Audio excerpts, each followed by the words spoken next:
But the ties are very vast and very deep in a sense. I mean, China sells 1.1 billion euro every day to the European Union.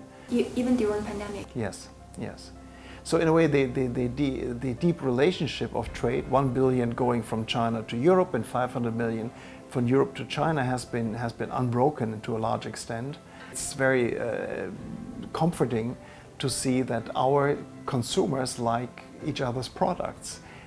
Investment has been very, very good. I mean, you have 60,000, 70,000 European companies here in China, creating a lot of jobs.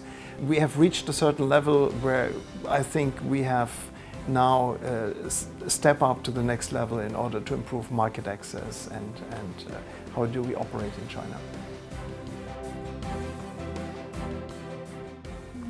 The dangers looming, it's very important how people feel about a partner.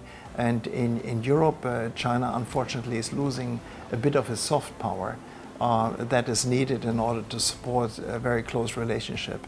So I don't know, we are doing a decoupling study very soon to show what it does to European business in China if the US and China go down this road of complete decoupling. But I can tell you one thing is all of us are going to be losers. What China has to offer, and most important I think for European companies, is extremely demanding customers and bright people in laboratories. I'll give you an example. The average age of a buyer in Germany is 53. And in China it's 35, primarily women.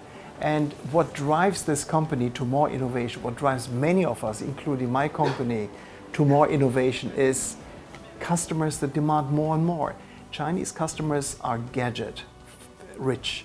They want another mobile here, something there. It's actually the demand of a new population that has a strong affiliation to technology is something we don't have in Europe. So the way many people underestimate the fact that when you are in China, operating in China, you learn so much that you can sell new products elsewhere in the world. And the second is, half of the PhDs in science technologies around the world is Chinese, mainland Chinese.